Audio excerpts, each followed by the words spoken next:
Hello everyone, and welcome to my Sister Wives For You channel. I hope everyone is having a wonderful day. Before we begin, please hit the subscribe button and give this video a thumbs up. It appears to me that Robyn Brown and Kody Brown, the stars of Sister Wives, are now outsiders. Kody had 4 spouses in the past. Robyn joined the family in 2010, and the original 3, Meri, Janelle, and Christine Brown, married Kody in the early 1990s. Although Meri was Kody's sole lawful wife, she was persuaded to file for divorce in order for Robyn to wed him and for him to adopt her children. But Kody fell in love with Robyn, whom he feels he has a soulmate connection with, and the OG3 were turned off by his favoritism and his handling of the COVID-19 epidemic. Janelle and Meri followed in 2022 and 2023 after Christine left Kody in 2021. The Coyote Pass home, which Kody and Robyn occupied until late 2024, was purchased by the Brown family when they were still living together. The Browns paid $820,000 for the house in 2018 and sold it for $1.5 million in April 2025. Kody and his ex-girlfriends were at odds over Coyote Pass because Meri and Janelle believed Kody had betrayed them. Their actions confirm my belief that Kody and Robyn are outsiders more than ever before. Sister Wives Season 19 has made it abundantly evident to me that Kody has deliberately distanced himself from his family. I don't see Kody trying to get along with the other members of the family because he spends nearly all of his time with Robyn and their 5 children. I've heard Kody express that he feels wronged by his ex-wives, and he has used his words and sarcastic remarks to vent his frustration. Kody always tries to defend his affections for Robyn, which I believe is a major red flag. I am aware that he struggles to accept responsibility for his decisions and deeds. His original family members don't want to be around Kody because he has turned himself into a villain. Since Kody doesn't accept responsibility for the feelings he has caused in others, it is evident to me that his irritable demeanor has made him uncomfortable to be around. In March 2024, the Brown family was devastated by the suicide death of Garrison Brown, the son of Kody and Janelle Brown. When Garrison passed away, Kody and he were estranged, and Garrison had previously expressed his wrath and bitterness toward Kody. Following Garrison's cremation, Kody and Janelle decided to have his ashes interred with his grandma in Wyoming. Along with Garrison's ashes, Kody, Robyn, and 4 of their 5 children journeyed to Kody, Wyoming, where they took in some sights prior to the funeral. Other Sister Wives fans and I were offended by Kody and Robyn's behavior during the vacation. In particular, Garrison's ashes were missing from their trip, which made many people question whether he was abandoned in the car or in any other way. Reddit user u/slow_product7860 created a thread in which viewers of Sister Wives share their thoughts on how Kody and Robyn handled the event and the funeral journey. Kody handled Garrison's ashes and memories poorly during the journey to Wyoming, in my opinion, and I felt that he centered the conversation more on himself and how Garrison's death affected him. Given how they handled Garrison's passing, I believe Kody and Robyn became much more estranged. Their actions alarmed me, and I believe that the way they handled the situation further cemented their status as outsiders while the rest of the family remained together. Since the sale of the Coyote Pass property, I am aware that the OG3 wives' desire to get rid of Kody and Robyn is getting closer to being a reality. Since Janelle and Meri received their portion of the earnings, they were no longer involved with Kody's firm.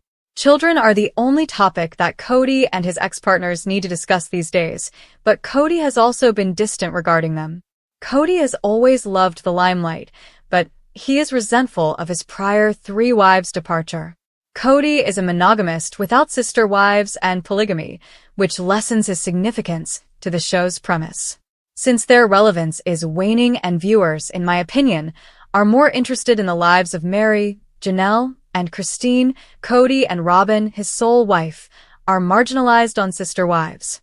I now see Kody as an outsider because of his red flag conduct about Garrison's death, his handling of his wife's departure, and his favoritism.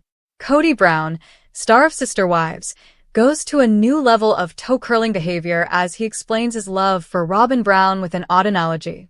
Although Kody has said some odd things in the past, The new sequences for this season's tell-all episodes will probably surpass his earlier observations. Sister Wives. What is Kody Brown like about Robyn Brown? On the Sister Wives Season 19 tell-all, Kody Brown stated that he is sick of explaining his feelings for Robyn Brown. For Sakanya Krishnan, the tell-all interviewer, he appears to be attempting to normalize loving Robyn more than the other wives. You find higher love, and then everybody just slaps you down for it. A furious Kody tells Suki. I'll tell you what, he adds, going a bit farther. My relationship with Robyn has a divine element, and we have been bitch-slapped for it. Kody is asked by Suki if polygamy entails treating each wife equally. However, the Sister Wives star lashes out at her, telling her to try that. Stated differently, he advises Suki to make an effort to love both lovers equally. Kody doesn't seem to think it's feasible. Does Kody have favors for some kids and friends? At first, Kody gave Sister Wives viewers the impression that he loved each wife equally. He then admits to adoring just Robyn in the final several seasons. Kody Brown, who is really irritated, now cuts it in half. His new message appears to be that Robyn was his greatest love, even if he loved his other marriages. In addition to portraying Robyn's arrival as a divine part of his life, he also makes analogies between loving Robyn and other situations that followers may be able to relate to in their own lives. He begins to draw parallels between having friends and kids, pointing out that each one is slightly different from the others in various ways. Like his spouses, children and friends seem to stand out for their unique characteristics. He loved Robyn more, though, because that's where his heart was. And based on his perspective on polygamy, Kody seems to be cool with that. With Robyn, he claimed to have found higher love. He goes on to liken this devotion to working as a salesperson. Kill a salesman, Sister Wives? During this season of Sister Wives, Kody is truly ready to get married. Tell everything. His building rage is being used to make a point, and suddenly he says something strange. People are unable to understand the link Kody is attempting to draw because it is so bizarre. Returning to Robyn's search for a higher love, there will always be a better salesman than him, he claims. That's quite a leap. I am supposed to go murder that better salesman because he is getting all the deals? He asks, continuing. In this Sister Wives scenario he fabricates, fans question whether he is referring to Robyn as the superior salesperson. What role does murder play? Well, Kody spoke so loudly and quickly that Suki was unable to understand a word. However, the fans did take away one thing from this clip. Kody is furious, and it seems that the way the world views Robyn is still the cause of this. One of the franchise's most tragic seasons is Sister Wives Season 19.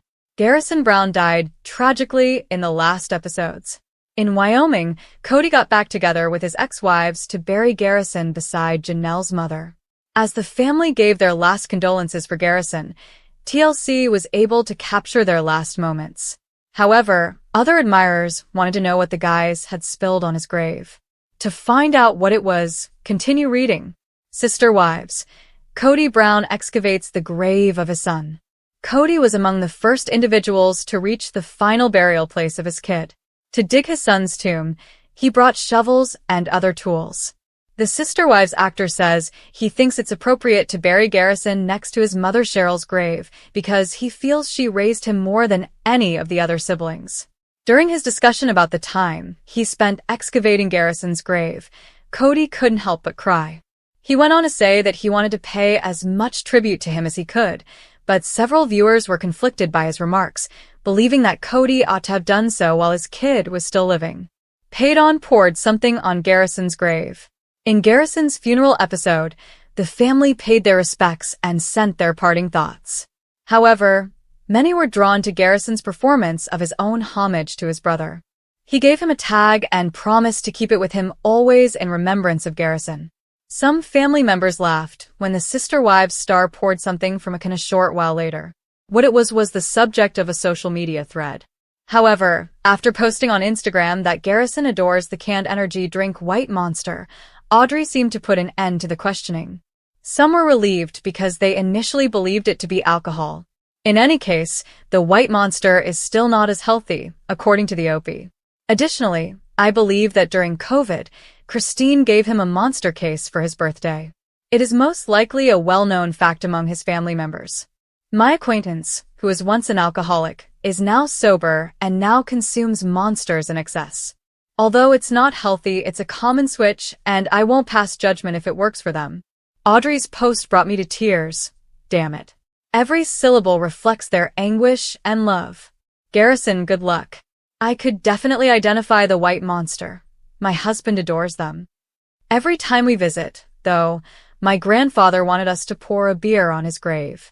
We typically leave the last bottle of beer with a flower inside until someone else comes by and replaces it. Sister Wives, the magnificent legacy of Garrison Brown. It is well known that Garrison Brown adores cats. Buttons, Cathu, and Patches were the three cats that the Sister Wives star owned. Janelle was astounded by the magnitude of her late son's contribution to the Flagstaff Humane Society, particularly after his passing, when she visited the institution during the previous episode. According to the staff member, Garrison's passing enabled them to raise $25,000, which will be utilized to aid in the rescue of several animals. Janelle became quite emotional when the Flagstaff Humane Society dedicated a plaque honoring Garrison. Kody Brown has never been shy about stirring the pot, but during the latest Sister Wives tell-all, he crossed a line that made jaws drop and fans cringe so hard their toes curled, because this time, he didn't just defend Robyn, he used her as a golden measuring stick to tear down every other wife in the most awkward and emotionally brutal way possible. As the lights dimmed and the cameras rolled for the highly anticipated sit-down, viewers expected tension, maybe a few tears, and the usual vague responses Kody is known for.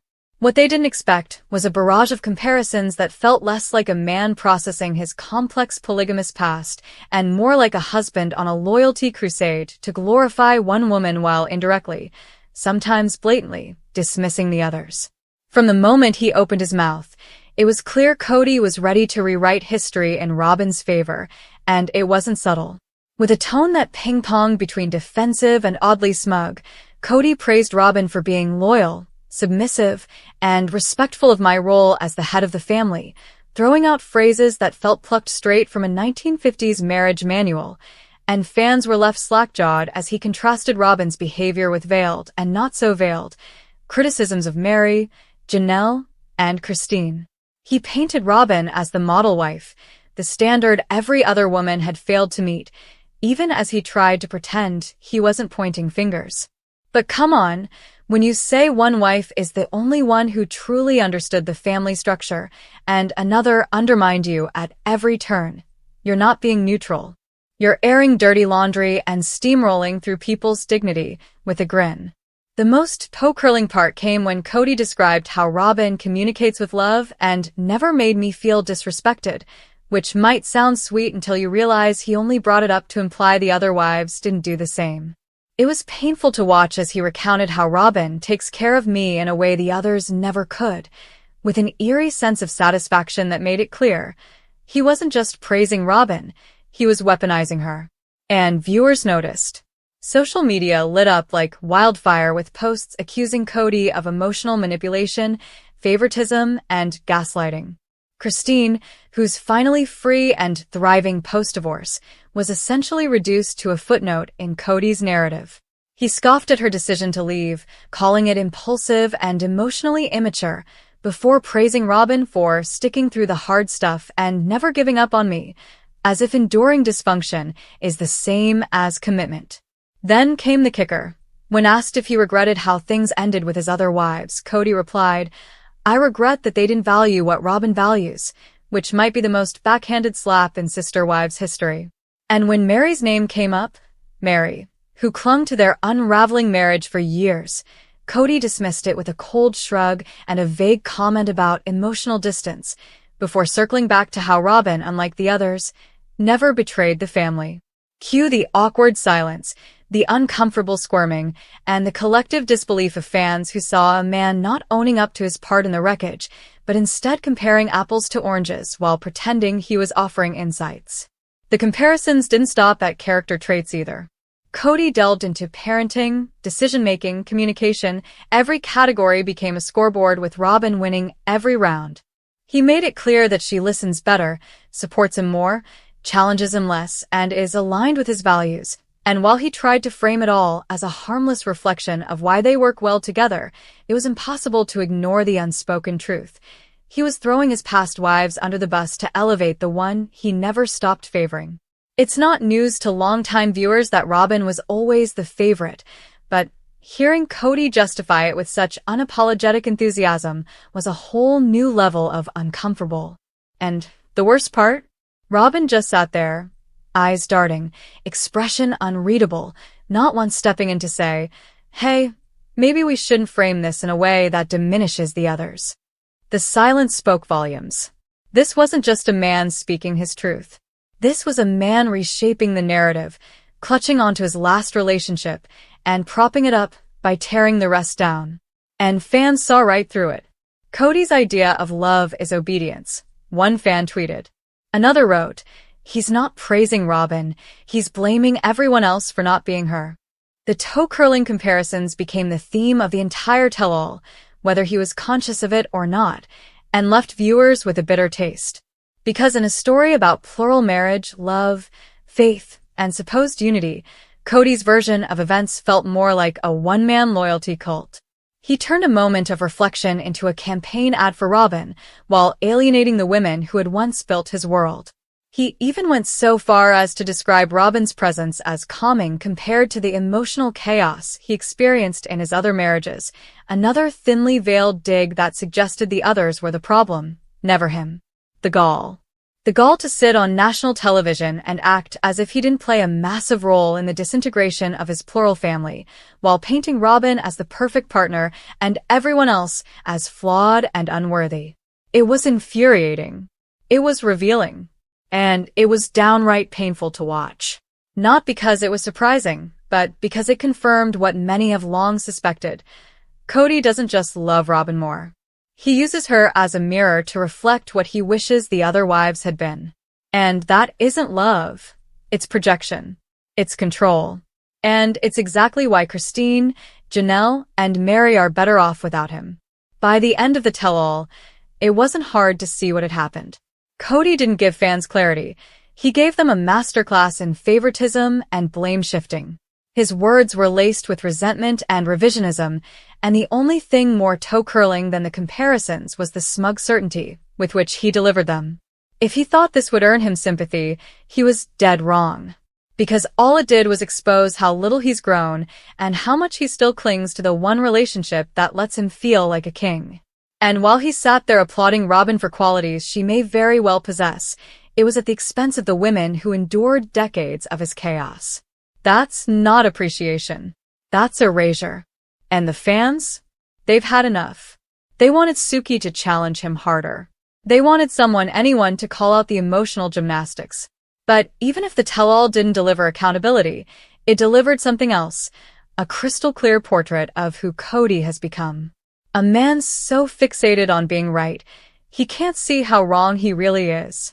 There was a time when Kody Brown stood as the center of a plural family dynasty, managing 4 wives, nearly 20 children, and an ambitious dream of unity that kept the family tied together through chaos, compromise, and complicated power dynamics. But those days are gone. The man who once believed in patriarchal harmony and the spiritual calling of plural marriage now seems isolated with only one wife by his side, and the evidence is too loud to ignore. Kody and Robyn Brown aren't just the last couple standing. They've become outsiders to the family they once claimed to lead. It's not just the obvious, the split from Christine, the disconnection from Janelle, and the awkward dismissal of Meri.